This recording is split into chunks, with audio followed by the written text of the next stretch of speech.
waraanni bilisummaa Oromoo Khalixaaf jiddu galeessa Oromiyaa keessa socho'u aanaalee akka Saassi gaafan boofa keessatti humnoota sirnaan gor jiru irratti haleella raawwatee jedhan oduu gambiraatiin godin Harargee baana cinaaksanitti lolu humnoota adda naannoo Sumalee qonnaan bultoota Oromoo rabbananii lubbuun namoota darbuu dubbatama reporter teenta kaayiroo irra dhaga'eet moona qabsoo bilisummaa Oromoo zoonii kibba dhabamsiisuuf yaaliin baay'ee yeroo gargaraa taasifamtullee tokkolleen hin milkoomne jedhe waraanni gammachuu abbooyyee bonzooni kibba qabsoo dhiisee ba'ooggana isaanii bulees gollichi dheengee bonayyaatii waan burjujjaa fakkaatu waraanni bilisummaa Oromoo zoonii kibbaaf jiddu galeessa Oromiyaa kumaandoo leenjisuu isaa dubbatamaa ye'uun ingidaa gabaas bal'aa midhaase jira imbaasiin Itoophiyaa Masir Kaayiroo jirton kololeessirra jalqabde cufamuufi jedhan biyyatti jeneraal Abdul Fattah al-Burhaanii Suudaan haleella loltoota Itoophiyaa daanga ce'uunarra banan fashaleesse jette jirti gabaabsin irra dubbaan kolooneeli duguug sanyii Rwaandaa kabar 1994 irratti ilmaan nama gatuun hidhaan cimaa wagga 35 itti murtaa'ee turmanidhaa keessan lubbuu dhabee jedhan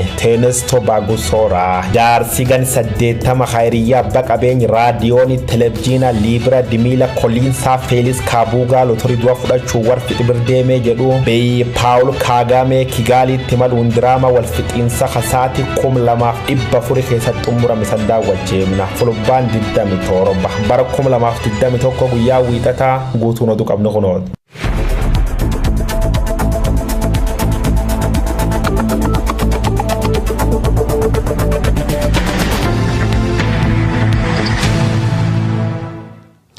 kutaalee addunyaa irraa noordofta marattu nageenya keenya isinaa dhaqqabu ashama akkam jirtu daawwattoota OMN baga booruu gannaa baatanii bacaqii gannaa baatanii birraa ifaa agartan isin jenna oduuwwan sa'aatii kanaan Abiraan Birruutu isinitti himaa haga xumuraatti waliin tura.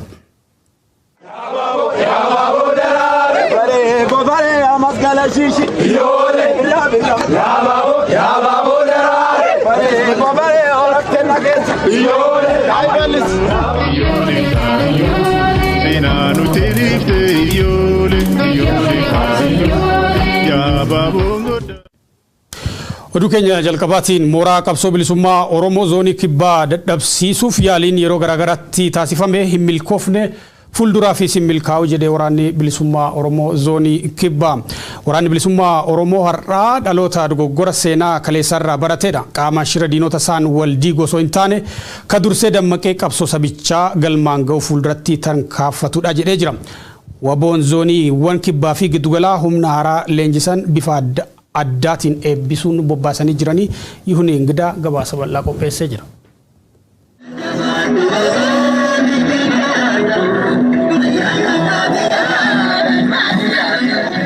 ganna dheeraaf lolee lolchiisee waraana bilisummaa Oromoo zoonii kibbaa hoogganuun maqaan isaa ol ka'ee dhagaamaa kan ture Goollichi Dheengee dhiheenya sirna biltsiginnaa Itoophiyaatti araaramee booleen galuun ijoo dubbii hedduun irraa dubbataa turanidha. Murtoo nama kanaa hordofee miidiyaalee fi aktiivistoonni biltsiginnaan sooru kun xumura shaneeti waraanni zoonii kibbaa diigamuu kan mul'isudha jechuun wal harkaa fuudhanii labsan. Haalli yeroo ammaa qe'ee Goollicha Dheengee duraanii mooraa waraana bilisummaa Oromoo zoonii kibbaatii mul'atu garuu kan miidiyaalee fi dabballoonni sirna aangoo irra jiru labsatan kanaan faallaa fakkaata.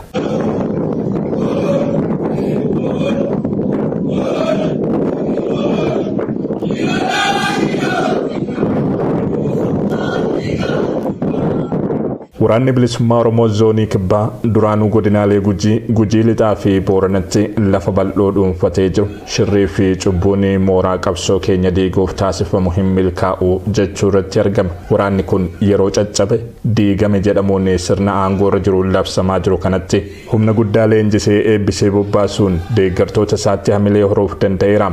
Sirni eebba jajjabee kan zoonii kibbaatti raawwatame kun miirri gammachuu hamilee fi simboo waraanaa adda ta'e kan irraa calaqqisu ture.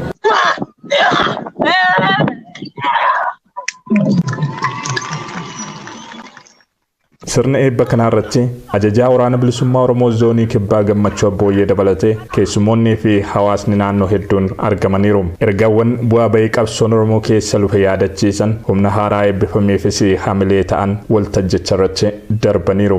Ganna sadii dukkana keessa turre. Jaallan qaxxaalii ilmaan teessan birreen kun hoofte birree san keessaa ba'an Oromiyaa mara keessatti qabsoo hadhooftu gaggeessan. Dhugaatti rasaasa fixatanii waan diinaan hadhan dhaban beela'anii waan nyaatan dhaban madaan isaanii irraa mufte san cufuuf danda'aniif diinatti dhokaasanii diinarraa qawwee fuudhanii rasaasa qawwee diinarraa fuudhan sanii dhokaasanii haala yeroo san keessatti mootummaan Itoophiyaadhaa gargaarsa homaatuun qabdu waraanni kun bultii 15 keessatti balleessina jedhe san murannoof kutannoo waan anan duratti kaase sanarraa kan ka'ee dhufee armaan bahetu. Mooraa qabsoo Oromoo kan zoonii kibbaa diiguuf yeroo garaagaraatti shirri hanga ilmaan sabichaa kaayyoo tokkoof hiriiran wal dura dhaabuutti gahe xaxamaa turuun sirna eebba woboo zoonii kibbaa kanarratti ibsameera. Hammam shirri nu diiguu kaayyeeffate sirna amma jiru jalatti sitti fufee jiraatullee woboon har'aa dhaloota dogoggora seenaa kaleessa irraa baratedha jedhu hirmaattonni sirnichaa. Dirreen tun ragaadha. Marroo 3 bakka kanatti keessaan ABO diiguudhaaf jaallan dirree akkasii kan keessatti caa tokko jaalla qubatu kan foddaa tokko keessaa bishaan waliin dhugaa turte shirri keessaa gaditti dhufee jaallan sana wal haasisaa ture. Uummanni kun ni beekaa jechuudha. Eeyyeen garuu seenaarraa barate ijoolleen irraa. Murannoo akkanaa kana fuute ijoolleen har'a bakka kanatti waltajjii agas bareedaa kana nu uumanii fi wareegaman amma duratti isiniin jedhe kan cufa keessa dabarte. Rasaasa dhabdulleen taan duutee qawwee irraa nyaaphaa jettee rasaasa keessaa fuutee kaampii haatee kaampii keessaa baasaa turteen akkanaan bakka kana geenye har'a moo eessa jirra? Eeyyeen isa san keessa dabarree har'a biyya abbaa keenyaa dhuunfachuudhaaf falmaa hadhooftu godhaa jirra. Lafa Oromiyaa hedduu isaa dhuunfannee jira. Waraanni bilisummaa Oromoo zoonii kibbaa humna isaa caalaatti cimsachuun imala lafa Oromiyaa bal'oo dhuunfachuuf isa dandeessisu kan ji'oota muraasaan dura bifa qindaawaa ta'een eegale cimsee kan itti fufu ta'uu beeksise. Battaluma woboon gama kibba Oromiyaatiin socho'u humna haaraa bifa adda ta'een eebbisee bobbaasu kanatti woboon zoonii giddugaleessaas humna isaa cimsachaa jiraachuu beeksiseera. Zoonii giddugaleessaatti leenjii irra kan turan humni haaraa waraana bilisummaa Oromoo leenjii isaanii xumuruun eebbifamanii bobbaafamaniiru.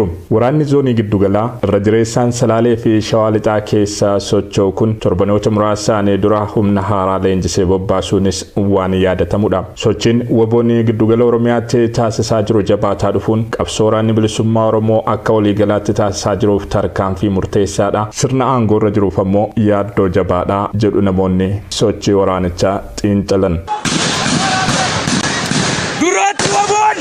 Qabsoon hidhannoo waraanni bilisummaa Oromoo geggeessaa jiru keessumaa yeroo dhihootti as jabaataa dhufuusaa haalonni mul'isan hedduun jiraatanis waraanni kun bara dheeraa qabsaa'ee Oromoo galma qabsoo isaatii qaqqabsiisuuf hin dandeenye qeeqni jedhu irratti dhagahama. Haa ta'u malee imallee waraanni bilisummaa Oromoo yeroo ammaatti jiru kan kanaan duraarraa adda ta'u ajajaa olaanaan waraana bilisummaa Oromoo Marroo Dirribaa kanaan dura turtii raadiyoo Arraata biyyoolessa Oromiyaa waliin taasiseen ibsee ture. Waraanni kun yeroo dheeraaf tarsiimoo lola diina ofirraa ittisuu jedhu hordofaa turuu eeruun yeroo ammaa garuu gara tarkaanfii diina haleeluun lafa Oromiyaa bilisa baasuutti cehee jiraachuu ibse. Haala qabatamaa siyaasa Itiyoophiyaatiin wal qabatee dargaggoon Oromoo qabsoo karaa nagaatiif ulaan martii itti cufame humna hidhannoon lolu kanatti baay'inaan makamaa jiraachuun ammoo adeemsa waraanni kun kaayyeeffatee itti jiruuf humna jabaa ta'uu akka danda'utu amanama.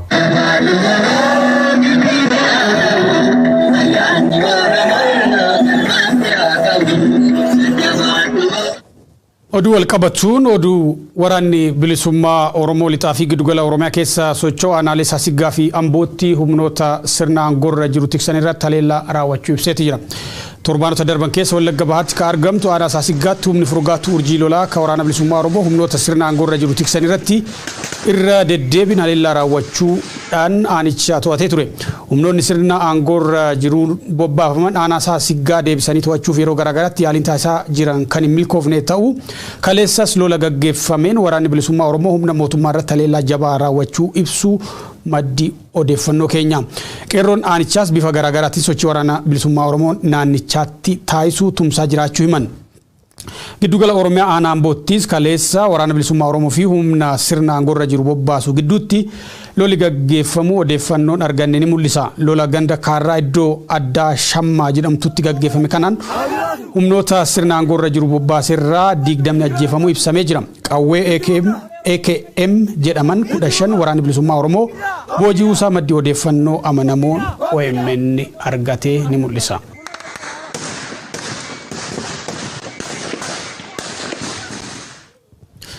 Godina Harargee Bahaa aanaa Cinaaksanitti lola humnooti naannoo Somaalee qonnaan bultoota Oromoo irratti bananii lubbuun namoota darbee jira. Lolli kun fulbaan 26 bara 2021 dilbata darbe araddoota aanichaa hedduu keessatti humnoota kanneen hin gaggeeffamu kan himan jiraattonni lola kanaan lubbuun namoota 6 dabruu 3 immoo madaa'uu himanii jiranii. Naa'imaa Umar gara Cinaaksan bilbiluudhaan gabaasa qopheessite qabdi. Godina Harargee Bahaa aanaa Cinaaksanitti lola humnoonni addaa naannoo Somaalee qonnaan bultoota Oromoo irratti bananiin lubbuun namoota 6 dabruun 3 madaa'anii jiraachuun gabaafame. Akka jiraattonni aanichaa Oromiyaa Miidiyaa Neetwork dubbise himanitti humnoonni addaa naannoo Somaalee daangaa cehuun araddoota baadiyyaa diidawaalee jiran keessatti qotee bultoota Oromoo irratti haleellaa gaggeessaniin namoota 6 ajjeesanii 3 madeessanii jiru. Lolli kun fulbaana 26 bara 2021 dilbata kaleessaa guyyaa walakkaarraa eegalee hanga halkanitti gaggeeffamaa turee jira. Qotee bultoonni naannichaatis yeroo hundumaa humnoota Somaalee kan ofirraa eegaa waan turaniif lola guyyaa kaleessaa humna addaa naannoo Somaaleetiin irratti baname ofirraa qolachaa turuu himani jiraattonni. Lolli guyyaa kaleessaa humni addaa naannoo Somaalee gaggeessan kunis aanaa Cinaaksan araddoota daangaa irratti argaman kanneen akka Seeraad, Turqaayiloo, Osaalee, Biyyoo Gabaabduu, Adarraa, Hararii fi Tur'aanoo jaaman keessatti gaggeeffamaa akka turee fi namoonni wareegaman kunneen 2 araddaa Seeraad keessattii fi 1 araddaa Osaalee keessatti ta'uu namni Oromiyaa Miidiyaa Neetwork garasii dubbise kun himee jira. Lola guyyaa kaleessaa gaggeeffameen qotee bultoonni aanichaa wareegaman 6 keessaa 3 battalumatti lubbuun kan dabarte yoo ta'u namoonni 3 ammoo warreen madaayan keessaa garagalgalaa lubbuun isaanii baate jechuun hima namni garasii dubbifne kun. Reeffi namoota 6 wareegamanii 3 guyyuma kaleessaa araddoota isaanii keessatti sirni awwaalcha isaanii akka raawwatamee fi 3 guyyaa har'aa sirni awwaalchi isaanii raawwatamaa jiraachuu itti dabaluun himee jira namni kun. Namoonni madaayan 3 ammoo yeroo ammaa hospitaala magaalaa Hararitti yaalamaa jiraachuun ifoomee jira. Niyyoo haydiin naannoo Somaaleen lola guddaadhaan uummata qonnaan bulaa aanaa Cinaaksan lafa diidawaalee jedhamtu itti as fuudhan. Kaleessa sa'aa 6 irratti jalqabamee illaa hanga galgalooftuu lolli sun gaggeeffamaa ture. Araddoota san keessa walumaa galan 6 itti du'e araddaa Seeraadii nama 2 du'e araddaa Hosaaleedhaan nama 1 du'e. Sa'aa maanta kanallee gara haarawaa fuudhuuf lafa diidawaalee araddoota daangaattiin waraana isaaniitiin kuuraa jiran. Guyyaa har'aatis humnoonni addaa naannoo Somaalee humna dabalataa daangaa araddoota aanaa Cinaaksan irratti buusaa jiraachuu fi qotee bultoonni Oromoo aanaa Cinaaksan waliif dirmataa akka jiran Oromiyaa Miidiyaa Neetwork odeeffatee jira. Humnoonni addaa naannoo Somaalee kunneen deeggarsa mootummaa naannoo Somaalee qabaachuu kan ibse maddi odeeffannoo keenya qotee bultoonni Oromoo garuu ofii isaaniitiif waliif dirmachaa jiran malee qaama biroo isaaniif dirmatu hin qabanii jedhe. Lolli humnoota naannoo Somaaleetiin araddoota aanaa Cinaaksan irratti gaggeeffamu kun kan yeroo dheeraa lakkoofsise yoo ta'u waggoota 8 caalaaf araddoota daangaa aanaa Cinaaksan irratti lubbuun namoota baay'ee dabruu qabeenyi barbadaa'uu fi buqqaatiin dhaqqabaa turuun ni yaadatama. Kanaaf lolli daangaa Cinaaksaniin nurratti baname kun miidhaa nurraan geessisaa waan jiruuf akka ofirraa qolannuuf ummata Oromoo dabalatee qaamonni dhimmi ilaallatu hunduu dirmannaa akka nuuf taasiftan barbaannaa jechuun jiraattonni dhaammatanii jiru. Imbasiin Itoophiyaa Masrii Kaayiroo jiru onkololeessarraa eegalee cufamuufi jedhame. Imbasichi ji'oota 3 haga 6tiif tajaajila hin kennu ka jedhu maddi oduu BBC afaan Arabaa sababni rakkoo maallaqaa fi dinagdee biyyattii mudate ta'u Masriitti ambaasaddarri Itoophiyaa Maarqos Taklee tajaajila afaan Arabaa kanatti himanii jiran. Ambaasaddar Maarqos murtoon kun dhimma hidha haaromsaa guddicha Itoophiyaa irratti hariiroo Masrii Suudaanii fi Itoophiyaatiin jiru wajjin waliin qabatu jedhan. Hojiin imbasichaas koomishinara imbasiitiin itti fufaa jedhan. Ambaasaddarichi unkurama dinagdee ishee mudate hordofee Itoophiyaan imbasiiwwan 60 biyyoota addunyaa garaagaraa keessaa qabdu keessaa walakkaa cufuu akka maltu ministeerri muummee Abiy Ahmed paarlaamaa Itoophiyaatiif ji'oota muraasa dura dubbachuu hordofee tarkaanfii fudhatamaa jirudha jedhan. Tarkaanfiin kun Kanaadaa, Masrii fi biyyooti galoo galaanaa warra jalqabaa imbasiiwwan Itoophiyaa cufamuuf jiran akka ta'e gabaasi kun neera. Tarkaanfiin imbasii Kaayiroo cufuu yeroo biyyoonni sadan Itoophiyaa, Sudaanii fi Masrii Atakaaroo hidhaa guddicha laga Abbayyaa harkaa qabanitti ta'uun gaaffii uumaa jira. Kaayiroo fi Kaartuum Finfinneen akka waliigaltee dirqisiisaa imaammata itti fayyadama bishaanii mirga isaanii hin sarbine akka mallatteessitu dhiibbaa gochaa turan. Finfinneen garuu waliigaltee dantaa biyyaalessaa tuquu hin mallatteessu jetti. Dhimmi kun haga ammaa waliigaltee tokkorra hin gaamne. Torban darbe yaa'ii waliigalaa 76ffaa dhaabbata mootummoota gamtoomanii irratti illee ajandaa ture. Torban lama dura immoo ajandaa mana maree nageenyaa dhaabbata mootummoota gamtoomanii ture. Manni marichaas mariin akka itti fufu waliigalteen karaa gamtaa Afrikaa akka godhamu dhiibee ture. Sudaanii fi Masriin tole yoo jedhan Itoophiyaan diddee jirti.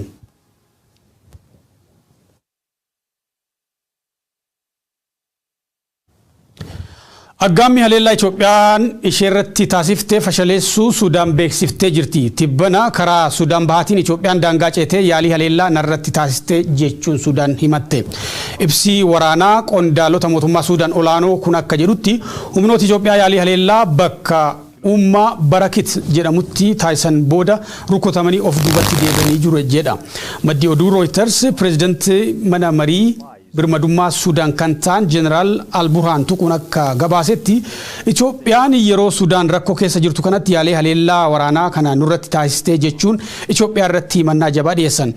Jeneraal Alburhaan akka jedhanitti waraanni Sudaan garuu tokkummaa fi jabina waan qabuuf yaalii weerara Itoophiyaa kana haleeluun fashalsuun danda'eetii jira jechuun humna waraanaa isaanii galateeffatanii jiru. Waraana kaaba Itoophiyaa hordofee Sudaan lafa bal'aa Alfashgaa jedhamu Ega humnaan baatii sadaasa bara 2020 qabattee booda hariiroo biyyoota lamaanii boora'aa dhufee jira. Akkuma Sudaan yeroo Itoophiyaan rakkoo keessa seentee eeggattee lafa weerartee qabatte, Itoophiyaan illee yaalii fonqolchaa Sudaan keessatti taasifame akka carraatti fayyadamuu maltii yaadonni jedhan dhagamaa jiru. Haa ta'u malee faallaa kanaas Itoophiyaan caaltuu rakkoo siyaasaa hamaa keessa waan galteef yaalii kanaan milkaa'uu hin dandeessu yaadonni jedhanis dhagamaa jiru. Mootummaan Itoophiyaa haga gabaasi kun qindaa'etti mannaa Sudaan kana ilaalchisee waan jedhe hin qabu. Was filled by the Sudanese army. Now its commanders tell us they're not intending. Humni wajjin lolaa jirru humna faashistii akka ummataatti nu balleessuuf kaayyeeffate waan ta'eef sirnicha buqqisnu malee boqonnaa hin qabnu jedhan pireezidantiin naannoo Tigraay Dr. Dabratsiyoon Gabramikaa'el. Humni bilisiginnaa sirna faashistii akka ummataatti nu balleessuuf hojjetaa jirudha ka jedhan Dr. Dabratsiyoon Abiyyi Ahmadii fi dabballoonni isaa weerara bal'aa uummata Tigraayitti raawwachuufis qophii guddaa akka qaban ragaa guutuu qabna jedhan. Uummanni Tigraay ukkaamsaa fi uggura jala jira. Tigraay haala ammaa kanaan ukkaamamtee jiraachuu waan hin dandeenyeef uggura diinaa kana wareegama barbaachisu kafallee ni cabsinaa jedhan.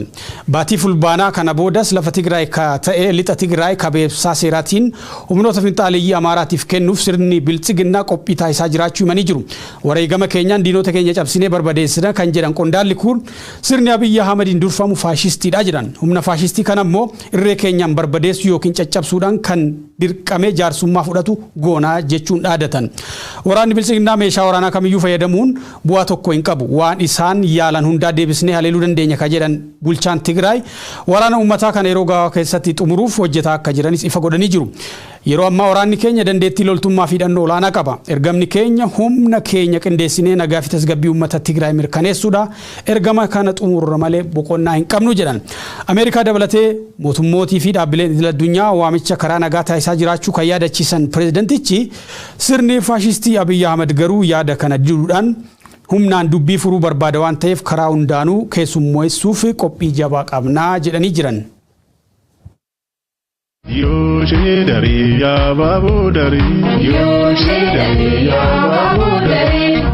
Shumbam shumbam shumbam shumbam shumbam shumbam shumbam. Yoole kaayi yoole biraan bariite joole. Yoole kaayi yoole biraan bariite joole.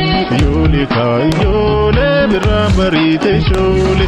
Yoole kaayi yoole biraan bariite joole. Dukkanni bari'ee duumessi gadhiisee dachee magariisee abaaboon lalisee cuccul jettee. Odeessa maddeen alaarraa arganneetti ceeneeti jirra. Kolonelli walwaraansa Ruwaandaa yakka sanyii balleessuu Ruwaandaan jenosaayid ka bara 1994 gosa Hutii fi Tutsi gidduutti godhame lubbuu lammiilee miiliyoonatti dhiyaatanii galaafate keessa harka qaba jedhamuun hidhame bakka itti hidhamee jiru Maalii Baamaakotti lubbuu dhabee jira. Seonest Bagosora jaarsa umurii 80 yoo ta'u himata dhaabbata mootummoota gamtoomanii hidhaa umurii guutuutti murtaa'ee turus boodarratti garuu gara hidhaa waggaa 35tti akka gadi bu'eef dubbatama. Guyyoo Waariyoo waa'ee nama kanaa fi hiriyoota isaa isa waliin himatamanii ilaalchee gabaasa bal'aa qindeessee jira. Daawwannee waliin deemna. Former Rwandan army colonel convicted for his role in the massacre of some 800,000 people. Koloneli waraana Khadugug sanyi Rwanda keessa qood qabdi jedhamu maaliitti dhamwanki Yohaammanidha keessa lubbuu dhabee jedhan. Jaarsi gurraachi hidhi buudee Kunteenostoo Bagosora jedhama. Namgani 80 sadarka waraana ammoo kolonela yaamama. Dugug sanyi Rwanda khabar 1994 kee guyyoota 100 godhamuun nami miiliyoona 1 dhiyaatirra wal ballees keessa harka qabdi jedhame shakkamu wagga baay'eetti murtee dhaabbata mootummoota gamtoomanii United Nations maati maali keessa qabanii hidha umrii guutuutti murteessan eegeerra bu'anii fi wagga 35 hidhamte baataa jedhanii waada galaniif. Theoneste Bagosora, he has been convicted of masterminding the genocide in Rwanda that killed almost 1 million people. Taayisaayyuu lubbuun dhufte manidhaa keessa harkifte du'a baafte. BBC'n ilmi sarara qulqulleeffadhi jechuun akka gabaase jaarsi jaal Felicien Kabuga hummanidha Bamaakoo keessa dhiboonne qabame lubbuu dhabee jedhe. Namooti yak Dugug sanyii dabalate dhiibba mirga namoomaatiin himatan adamsu keessa beesse dhugbaasuun ka beekamte biyyiti Joe Biden Ameerikaan nam bakka abbaan qabeenya raadiyoonii televijiinaa Libra Dimila Koliinsaa Kabugaan jirnatti beesse Ameerikaa $5 miiliyoona badhaas jechuun baatiriin soqaa turan. Taatullee waggoottan 26 oliif itti copheessa dhaban of jibbaatanii beesseen sunilleen subba Ameerikaa deebi'eeti. Wagga 3 dur jechuun bar 2019 kee waggoottan 26 oliif barbaadamaa khatur namichi mataarri waraqat soba dabalate boolii yakkamtoota hedduu gad fageenyaan qotachuun eegi jiraataa baheen booda sakatta'iinsa hajaajjusi Firaансirra godheen Paaris naannoo Asniir Shunshaayinn jedhamtu tarkoor nageenya buusa ministeerii haqa Firaansaa addunyaaf iftolche. Faanti saqar Keeniyaa Naayiroobiitti himamaa turte. Felicien Kabuga garuu asuma Awurooppaa kee Firaans jiraachaa ture jedhu. He was one of the world's most wanted fugitives. 84-year-old Felicien Kabuga, the man accused of financing the militias that massacred 800,000 people in 100 days during the Rwandan genocide. Akka gabaasi miidiyaalee jedhe duuba abbaan qabeenya hagaafas qabam kun hidhattooti yak Dugug sanyii gostusii rabbar 1994 raawwataniif deeggarsa maallaqa guddaa dhangalaas jechuun himataan. Inni garuu waan kan tokkolleen tolchin jechuun xaraarratti mormatee jedhu. Walitti bu'iinsa gosa habarsuun biyyi Paul Kagame Rwanda keessa godhamuun ilmaan nama baangaaf gajaraa walgat kanaan jaarsi cubbichi kun raadiyoo biyyattii raadiyoo televijiinaa Libra Dimila Koliinsaa yookaan RTLM jedhamuun beekamtu hundeessuun ejjeefamu bulcha biyyattii taanseelmaan tusi hedduu obbaasisu isaa dubbata. Eebli guyyaa 7 bar 1994 pirezidaantii Rwaandaa Juvenal Habi Ariyamaa hagosutii keessa dhala indeeqe yookaan xuyyuur fudhate odusamir balali'uu qaamin beekamne naannoo dirree xuyyuur Kigali taleelamoo warrin deeqe keejjir cuf pirezidaantichi dabalate samirraa caan. And his Burundian counterpart Cyprien Ntaryamira, both Hutus, was shot down, killing everyone on board. Yeroo kana finxaaleeyyiin gare Hutuu jechuun uummata guddaa biyyattii khatur taleella kan qaaminurra raawwat gare finciltootusi Rwanda Patriotic Front jechuun gareen dargaggoota paartii bulchitu hara cufuun namraachiisu eegalte. Halkan dhibbaatiif guyyaa dhibbaa sa'aatii 2004 keessa namooti miiliyoon 1 dhiyaatan billaa baangaaf gajaraan ijjeefaman. Theoneste Bagosora waraane kun dhaabbate paartiin pirezidaantii ammoo Paul Kagame Rwanda Patriotic Front tango qabatte jennaan miliquun biyya baqaate. Waggoota lamaan booda immoo Cameroon keessatti harka warri Interpol bu'uun murteef dhiyaate. Akkeen war faranjoota duubar 2008 kee dhaabbati yak Rwanda keessa gaafas ta'e qoraatu. The International Criminal Tribune for Rwanda jedhama. Namni kun dhalnama dararuuf ministeera muummee biyyattii Agaate Awilingmaana yookaan maadame Agaate dabalate qondaaltota duraachiisuun isa mirkanoofnaa wanki boosaan. Amma kun murtee waaqa qabatte dhukkubanneetiin laf dhugaa godaanee jedhaan. Theoneste Bagosora jaarsi gan 80tiif koloneli waraana lubbuu dhabee jedhe. Bagosora maintained he was a victim of propaganda by Rwanda's current Tutsi-dominated government. Irra deebi'uudhaan baga boruu gannaa baatanii birraa ifaa agartan daawwattoota keenya oduuwwan sa'aatii kanaaf qabannee goolamneeti jirra. Waa oduuwwan keenya daawwattaniif galatooma.